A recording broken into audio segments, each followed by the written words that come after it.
All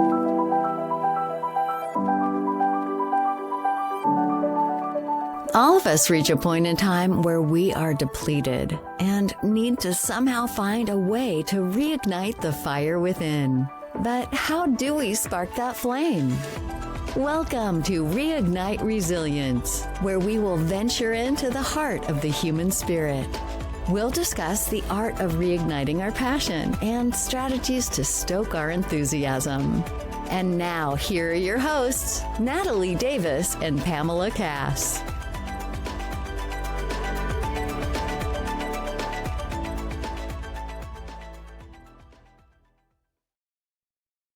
Well, Charles, you talk about like breaking down some of the fundamentals of business, right? Like when people say, oh, well, I've got to focus on marketing and extracting what marketing truly is and what that looks like. What are some of the other misconceptions that these business owners and entrepreneurs typically come to you with that you unfold for them so that they have more clarity and better understanding of their actual organization and companies? So there are two really hard points for growing a business. The first hard point, we've been there. It's like starting, right? Yes. The second hard point usually is around that 1 to 3 million mark. And what happens is when you start the business, it's really built from hard work, word of mouth, and referrals. And so when we think of an org chart, we think, okay, CEO at the top, then we have the people who report up to us, and it kind of sprinkles its way down, right? But when you're starting, it's you in the center. And then leads and sales, they come from, your networking, your relationships and whatnot. And again, sales is founder-led sales almost, often when you're that small and you don't really have a sales team, or even if you do, you still feel like you have to be involved in the deals. Operations still end up coming to you, right? So it's like, as things are going, you're still, hey, boss, what do you need me to do? A client delivery oftentimes still has your sign off. So you're actually in the middle of the entire org chart. And the challenge is that, as you become more successful, you fall deeper and deeper and deeper into the trap. And the challenge is you can't work yourself out of the trap. See, because at the very core, if you turn around and you're like, okay, here's the deal. Now I bring in more leads, and those leads end up booking appointments on your calendar. Now you have fewer time on your calendar because now those leads are on your calendar. And then you're like, well, now I'm becoming more successful. I'm closing more deals. I need to hire more people. But then operations is now grown larger. And now those folks are still coming back to you and they're saying, so what do I need to do? What do I need to do? What do I need to do? And then you have more clients that still require your delivery and your sign off. So now you're even more busy. So now you're working longer hours, feeling like, you're not getting paid as much because your return on time is getting lower. And you're now starting to face this little bit of a burnout. And so now the more successful you become, the deeper and deeper and deeper you sink into the founder's trap. And so it's weird. And, because we tend to think, and we hear this a lot where people are like, well, if I just make more money, things will get better, but it actually gets worse. Yeah. Right. So it's being able to have the systems in place that extract the founder from the business so that the founder can create an environment where the business begins to grow without him or her in place. Exactly. Yes. And that's when real scalability and freedom actually starts to happen when you can do that. And so much of everything that we do is looking at where is the founder being the constraint? Where's the founder that is limiting that growth? How do we make sure that we help them escape that founder's trap to be able to create that exponential leverage? So when you hear stories about, we talked about predictable growth. Well, I took a company from 950,000 to 66 million. I think it was like 6 years, something like that. Now we're working to get them to 100 million. But, to do that, like that's really, really fast, right? So predictable and growth doesn't mean if you're focused on predictable strategies that you're not going to grow quick.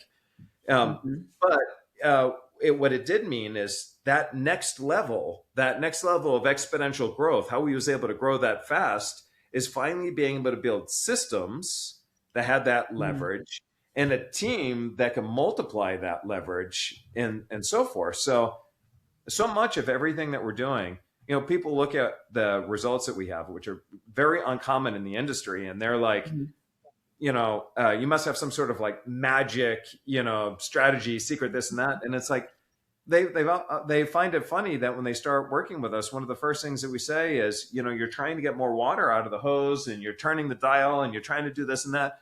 But look, just pick your foot up. And it's like, then things flow. Yeah. Everybody has these opportunities in their business. And there are so many opportunities where you're inadvertently preventing your business from growing. Right. And that's kind of like that first place. Like, how do we do that to be able to support you, create that freedom so we can have more leverage and grow? And even a CEO of a $75 million company that I spoke with, not this past Monday, but the Monday before, he found himself still in the founder's trap because he was stifling innovation, right? So it's like we all have it to some degree.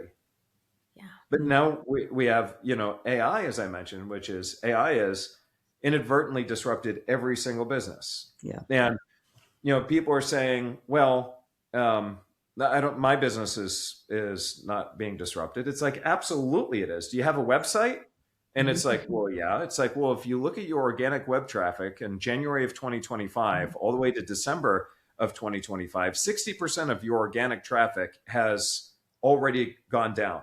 And that's because Google started prioritizing AI overviews. So it's giving answers instead of providing links. Yeah.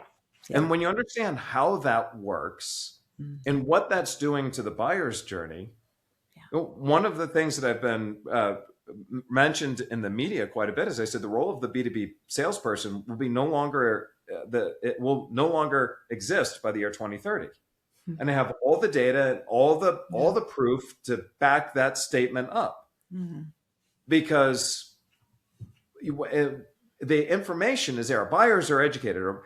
And all that means, by the way, is when I decide to do business with you, I will have already decided before I get on the phone with you.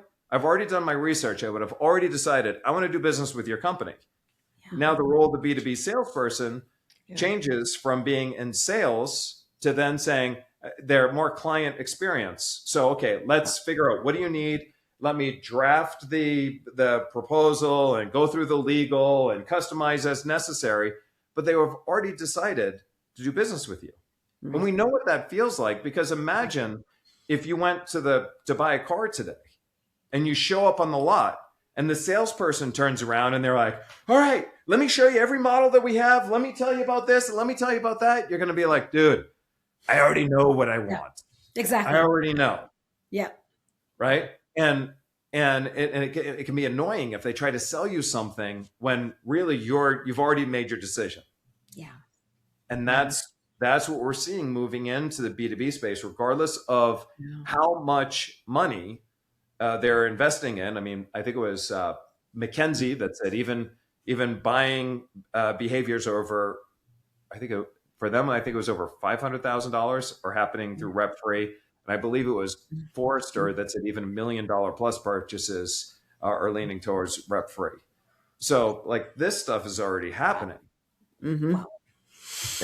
It's just, Charles, like when you talk about the client experience, that's something that has existed in our industry. We're in the real estate space as well. So we constantly speak and talk about the client experience because once they've connected with you, right, it's they're working with you. And so if you go in that, but then what is the experience that you create for them that they're going to come back and work with you again 7 to 11 years from now when they, or when they need to buy or sell, or when they're children or boss or what have you.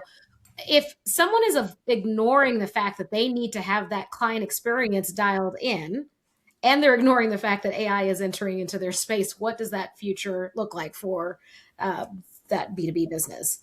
I mean, it's first of all, when you talk about retaining a client, right? Even for future.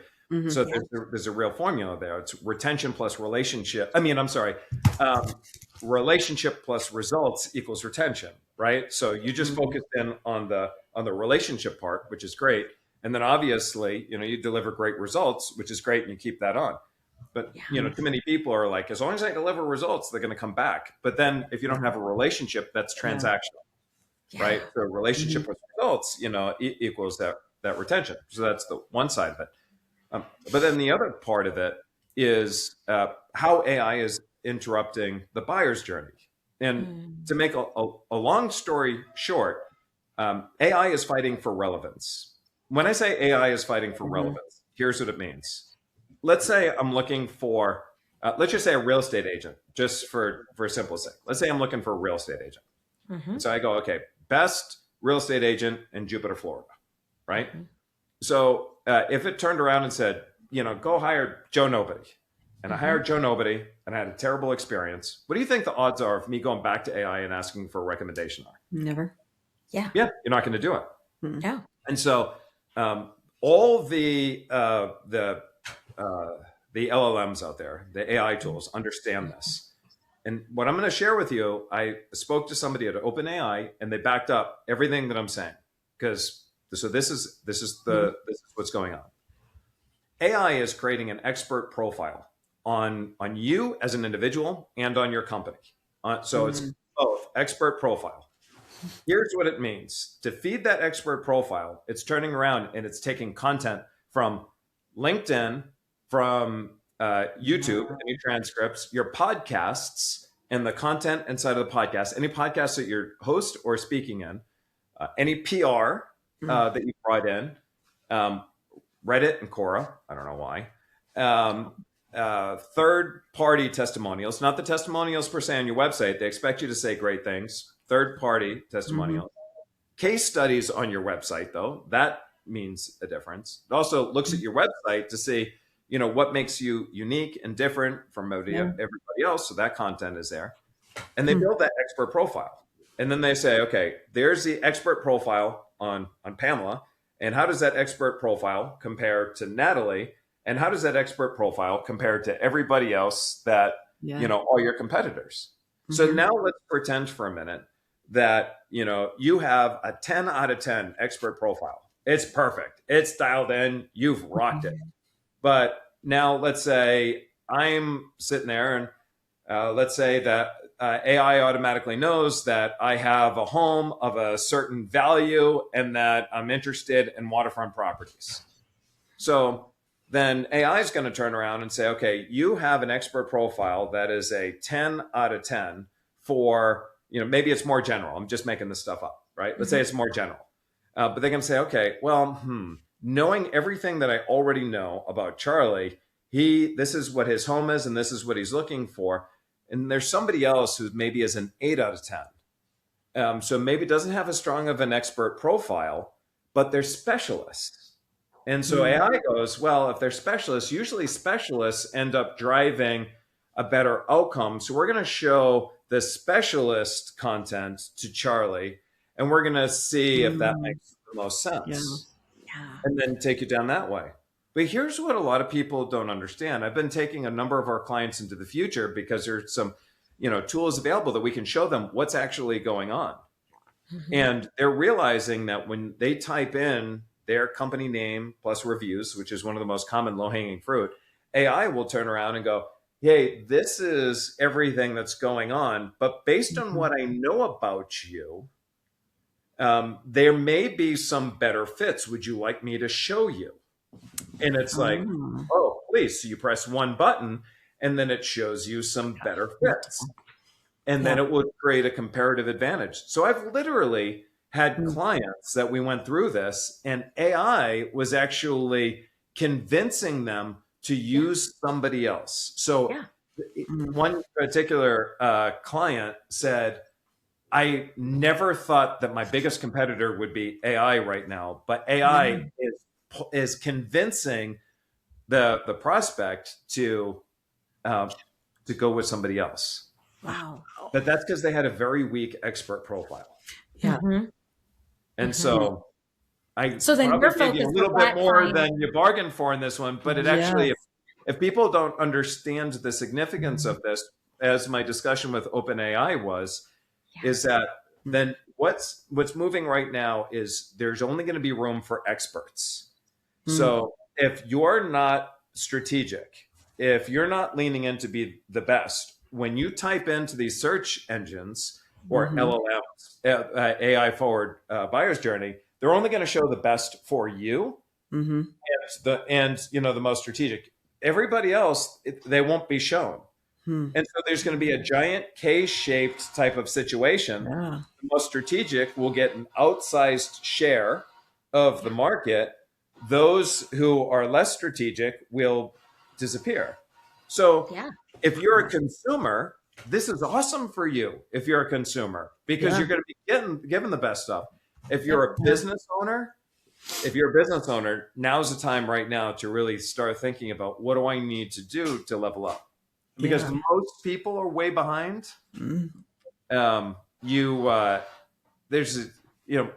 most of the people listening, their competitors aren't listening, and so they have no idea. So now they have an advantage. Exactly. So there's that. It doesn't take a lot right now to create an advantage, because most people just don't have it. But if you're just a little bit further than the competitors, just a little bit further, you're going to create a significant advantage for yourself. Yeah, absolutely. Wow. Well, and I think that there are people out there, just because I've had conversation with them, that are still in that school of thought that they don't really want to embrace AI, and it's a fad, it will pass. And I have to admit, I was part of that. I've shared it with the listeners before. I've only adopted and started to incorporate AI into my business maybe 9 months ago. And I know that that's not late to the game. But if you continue to put these things off, like you said, if you're not the expert in that area, AI is really helping to filter out and make decisions for the consumer, and it's going to impact the bottom line of your business. And you're not going to, it'll take you by surprise, right? You won't realize that it's happening if you continue to ignore this. Yeah. And the difference is that, like, in the internet, a lot of people are like, I don't know if I believe the internet, and I wouldn't trust putting my credit card in. There was a lot, but you had time to make that decision, and it was years before everybody needed to have a web page, right? But now, you didn't ask Google to default to AI overviews. You never asked Google. You never said, Google, hey, put AI overviews there. No. You just you woke up one morning and it was there. What would happen if tomorrow Google immediately ended up defaulting to just all AI forward overviews? Like, what would happen?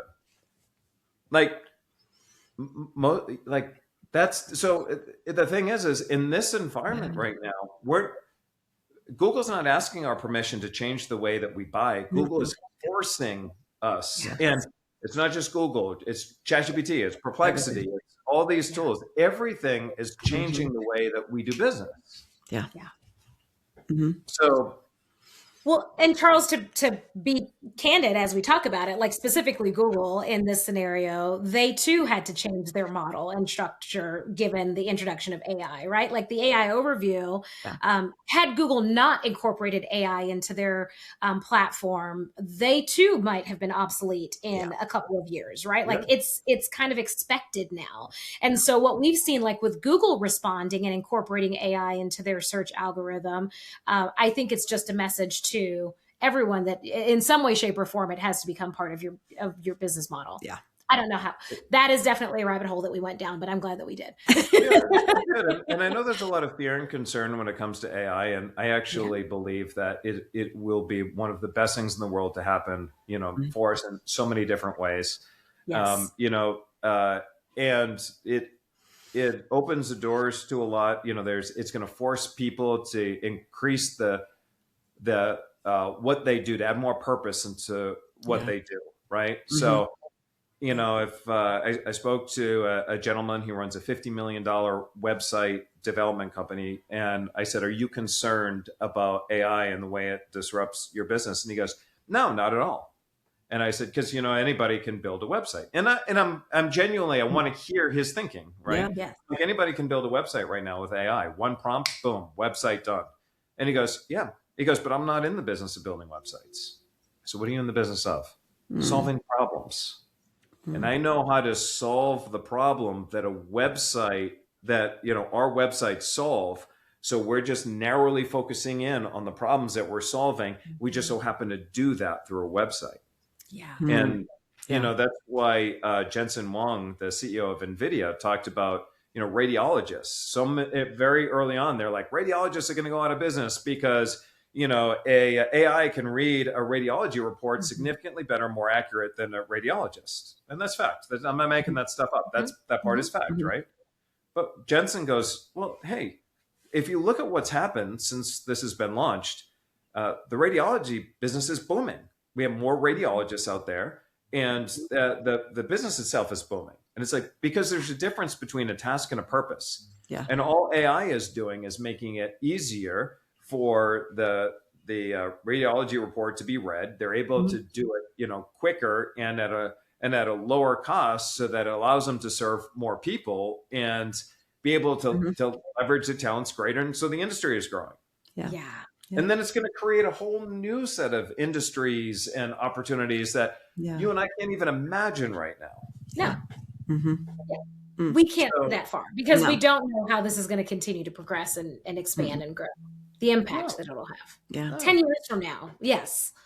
Yeah. And, I'll leave with one actionable item that our listeners, because now they might be listening with a whole bunch of stuff and going, oh my gosh, like, boom.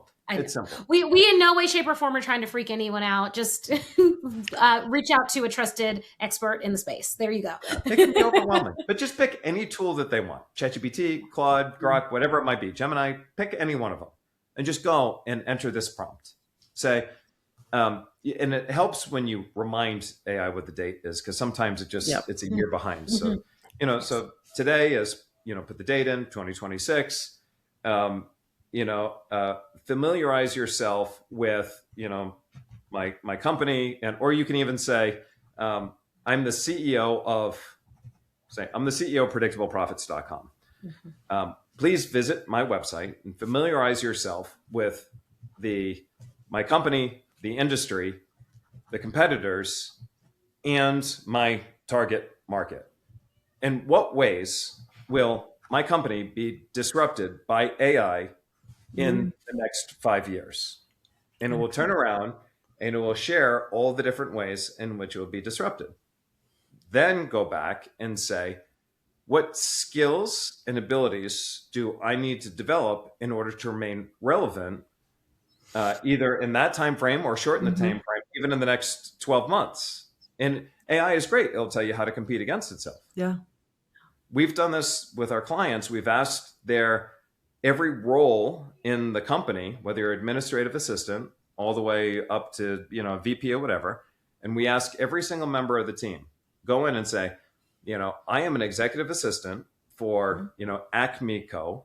Please visit acmeco.com, familiarize yourself with blah, blah, blah. In what ways will I, as the administrative assistant, be disrupted in the way, and by 2030 or whatever it might be?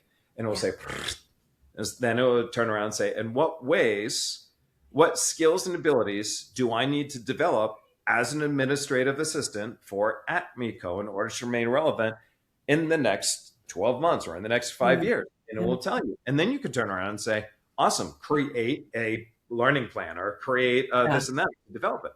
There you go. Then it becomes, now they're empowering themselves. And I was going to say, they're empowered through the solution. Fear and disempowerment to now all of a sudden, like, okay, this is, got a plan. That's amazing. That's amazing. I feel like that's a great tidbit.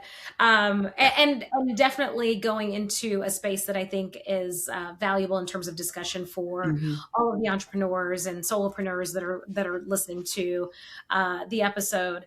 I'm going to give it to you, Charles. If there's one thing that you'd like to leave our listeners with today, what would that be? Other than the tip that you just gave us. The prompt is great. Huge. We're going to make sure that we include that. Yes. I guess, well, we covered a lot. I would just say, when faced with a challenge, before reacting, take a step back and really ask yourself, how could this be the best thing in the world to happen for me right now? And when faced with a challenge and you're leading a team, go back to your team and ask your team, how could this be the best thing in the world to happen for us right now? Mm-hmm. If working with clients and they're faced with a challenge, take a minute to pause, center the conversation. How could this be the best thing in the world to happen for you right now? Yeah.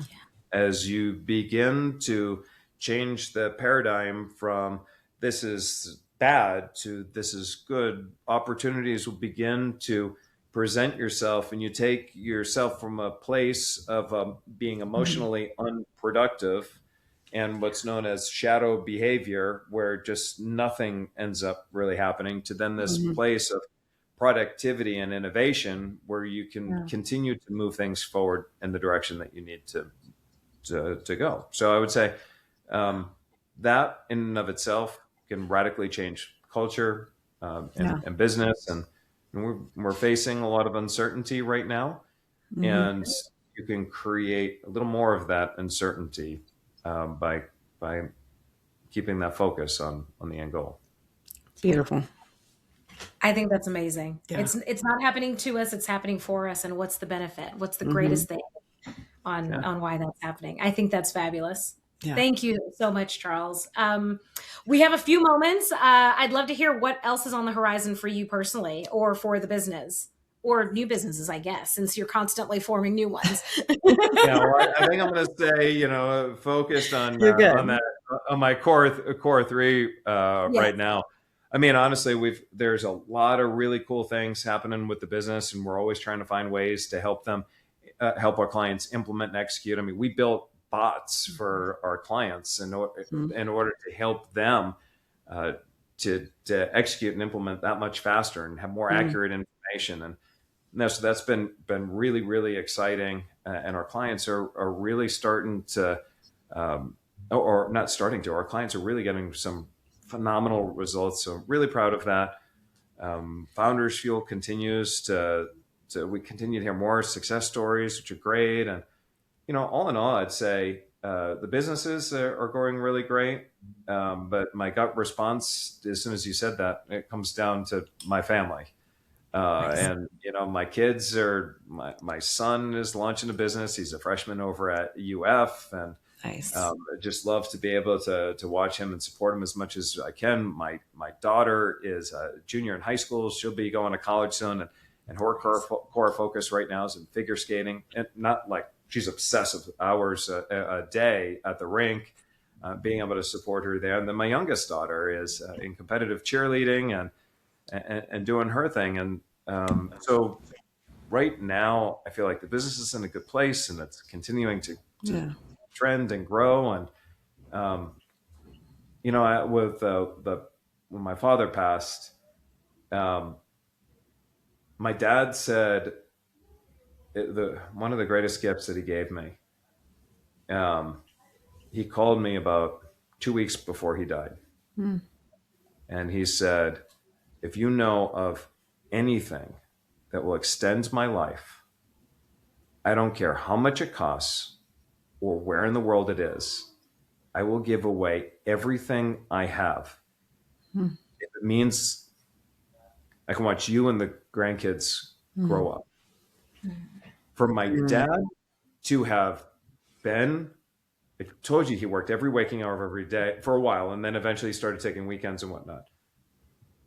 For a man that worked so hard, when he was in the ambulance, going to his last ambulance ride, he at this point, his brain wasn't working. He died from brain cancer. His brain just wasn't but he was so programmed to work.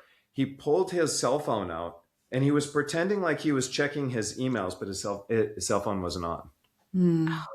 He worked all the way until the very end. Yeah. But when he gave me that phone call and said everything that he's ever worked on his whole life, to give it away, to live more, the reason why that was such a gift is because while I'm doing some great things in the companies and whatnot, and I love it, none of that pales in comparison to the time that I get to spend with my family. Yeah. Being present with your family. Yeah. And so whatever I can do to continue to help them live out their dreams and give them more of what they want, and everything. Everything. That's what I do, and that's what makes me happy. Yeah. So that's my focus. I love that. It's a great place to be. And it goes by so quickly, Charles. That's, I actually, before getting on to record our podcast today, my youngest daughter just sent me graduation day for college that's happening in the next couple of months. So to be in that space and watching her graduate from college, it goes by quickly. So being present, not those moments to be present. Yeah. We become the shoulders for our children to stand on. And it's just a matter of how high can we stand so that they can reach even higher. Yeah. Beautiful. Exactly. I love it. Oh my gosh.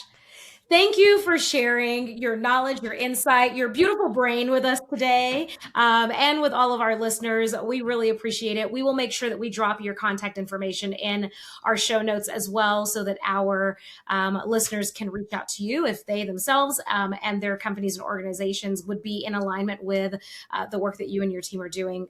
Thank you, Charles. We really appreciate it. Yeah. Thanks for Together we're better. And amazing. Yes, absolutely. And you all don't forget, you can head on over to Reignite Resilience to learn more about us. Find us on Facebook, Instagram, and YouTube.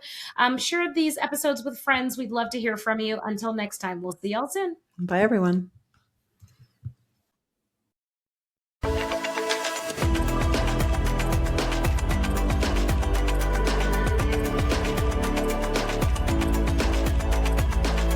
Thank you for joining us today on the Reignite Resilience podcast. We hope you had some aha moments and learned a few new real-life ideas to fuel the flames of passion. Please subscribe on your favorite streaming platform, like or download your favorite episodes, and of course, share with your friends and family. We look forward to seeing you again next time on Reignite Resilience.